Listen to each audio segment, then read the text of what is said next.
at home to even things up in the series. And the bench came up big. Second half, scoreless in the first 33. They just needed to put Shake Milton in because Shake Milton will get you points. See Steibel there, and Shake, late third, splapper. Milton, lighting the fuse in that building. Sixers lead by 7. The bench starting to get warm. In the fourth, Milton lead back to 11.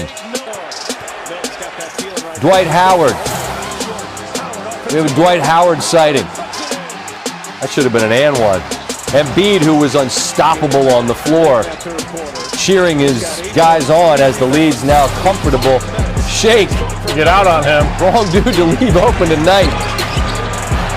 Sixers bench on an 11-0 run to start the fourth. I bet Shake's going to shoot it. Yep. Bottoms. He had 14 points in 14 minutes. George Hill to the cup. Sixers bench had 10 consecutive baskets at a monstrous point in the game, and the Sixers take game 2 from the Hawks. So after the scoreless first half, Sixers bench comes up big. Shake Milton, 14 of the reserves, 26 in the second half, while also going 4 of 5 from beyond the arc. Joel Embiid, who was the star in the game, with some love for the bench and Shake Milton. I love all these guys, and each one of them, and I believe in all of them because I wanna win it all, and I'm gonna need them to do so. So. I'm extremely happy for him, but series is only 1-1. There's nothing to really be happy about. You just gotta try to go over there and win both and take one at a time. Brian Windhorst joins us now. And Brian, earlier in SportsCenter we showed the full highlight, which clearly focused on Joel Embiid, who was spectacular. Concerns about that knee after what happened in that Washington series, but he's been a monster through 2 games. What has most impressed you? Well, look, I know that not all meniscus injuries are the same. I know that some need surgery and some maybe 2-3 weeks of Advil and ice and you can be okay. But I did not expect Joel Embiid to be this type of player in this series. I mean, okay, you see 40 points and double-digit rebounds. That's damn impressive. When you actually watch this game, his physical activity, the way he was moving offense and defense, the way he was sprinting end to end, the way he was beating double teams, feeding his teammates. I mean, this guy looked at the top of his game. And really, I know this is an important game. The Sixers lose this game, they're in trouble. I don't want to look past this game. I don't want to look past Shake Milton. But the Sixers had no chance to win the Eastern Conference, much less the title, unless Joel Embiid was MVP Joel. I thought we might not see that again unless they got to the conference finals. MVP Joel, I know he didn't win it. MVP Joel showed up tonight, and it's a huge, huge sign for the rest of this series. Playoffs are about adjustments. What do you make of how Philadelphia guarded Trae Young, game 1 to game 2? Yeah, Scott, look, they're going to have Trae Young rules now going forward because I hate to say it, they kind of disrespected him in game 1. They apparently thought the Knicks, what he did to the Knicks, wasn't legit. I mean, I know that's not what Doc Rivers would say, but you have Matisse Thybulle and Ben Simmons, 2 of the longest, strongest defenders in the league, and you put Danny Green on him. That didn't work in game 1. So tonight, to Thybulle and Simmons, their length bothered him. And look, I think still Trae Young's going to have good games in this series, but he was not able to be a difference maker tonight because he had trouble shooting over those guys, and that's going to be the way it is going forward in this series. I would run one long guy after another. That's what bothers shooters, as you well know, because he's a guy, he'll pull from anywhere. You got somebody with length that's one step and a closeout. I think that makes the most sense, and we see the numbers tonight as they get even in the series. Now, the Bucks have got a lot of work to do to get even in their series with the Nets. When you were on with Steve and I on the podcast, you said something to the effect of you paid to go cover this series. Well, thus far, I mean, what are we doing? What has to happen for Milwaukee to make this thing competitive? I could not believe how lame they came out with in game 2. This is a vital game. You know James Harden's not going to be there. I know it's on the road, but this was your opportunity. And to let that go, and not only to let it go, but to just have a game plan that was really hard to fathom. I mean, they scored 72 points in the paint in game 1, Scott. The Nets have a lot of things going for them, and you take your hat off to them. They may win the title, okay? But they are weak and soft on the interior. So what the Milwaukee Bucks have to do is go to the basket. They did that in game 1. They had the third most points in the paint in the last 25 years.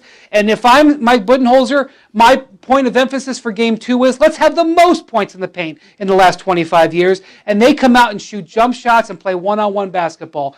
And it's an almost unrecoverable mistake to let that game go in that manner. Giannis has got to come close to 40 points. They've got to come close to 70 to 80 points in the paint. Forget shooting these threes. Every time Giannis takes a jumper, much less a three-pointer, they might as well shoot off a canister of confetti on the Nets bench. That cannot be allowed to continue. They've got to attack, and that's got to be A1, AAA in their game plan in game 3. Brian, they're down 49 in that game. Now, granted, the Nets didn't miss for what felt like 5 minutes in a row, but whatever. I mean, that was hideous. But I have one last thought about this. I don't love narrative as like a catch-all phrase. I mean, it's lazy things that we use in our business that kind of, these buckets that things go in. But if Giannis goes out quietly and looks bad in this series, I mean, we start getting a body of work in the postseason that really creates regular season Giannis and postseason Giannis, and I don't think it's unreasonable to say that if that's what happens. How do you view it? Scott, he's got to get better. And I know it's hard to say for a guy who's a 2-time MVP, Defensive Player of the Year. He is still too predictable. As great as he is, Blake Griffin is playing a very simple defensive scheme against him. He knows when he comes into the lane that he's got one move, and that's to barrel. And so Blake plays go ahead and run into me defense, and if Giannis gets fouled, it's no problem because he's 2 of 10 at the line in the series. And if he takes a jumper, it's a win. He has got to develop some sort of mid-range game. I would even tell him, forget the three-pointer. You're not going to be a good three-point shooter. Hit a 15-footer at 50%. If you do that, you're going to be even more unstoppable. And that really was clear in game 2. Now, he may come back and score 50 in game 3, but that weakness is still going to be something the team's going after him. And Steve Nash has his team playing in that game plan, and it worked so far in this series. Yeah, and Kevin Durant looked like Kevin Durant, and boy, that's a horrifying thing to see when you're the team trying to stand in their way. Brian, as always, I enjoyed talking to you, man. We'll talk again soon, okay? Have a good night. Thank you, sir. How about the MVP? Denver Nuggets center Nikola Jokic won that award ahead of Joel Embiid and Steph Curry. Becomes the first center since Shaquille O'Neal in the year 2000 to win the award, and the 6th international player to do so. 2nd-round pick. Pictures of him when he was a little kid. Man, look at what he's become. So research was done here, and we'll share it with you. Finished the season top 5 in the league in points, rebounds, and assists. Only 2 other players in NBA history have done that. Elgin Baylor and Wilt Chamberlain 3 times because he's on every list. In addition to averaging over 26 a game, the rest of the Denver offense ran through him. He led the NBA in touches and passes per game for the 3rd consecutive season, and the Nuggets shot 52% off of his passes. And in a season where nearly every star player missed some time, whether due to injury or load management, Jokic was a constant presence, becomes the first MVP to play in every one of his team's games since the late great Kobe Bryant in 2008.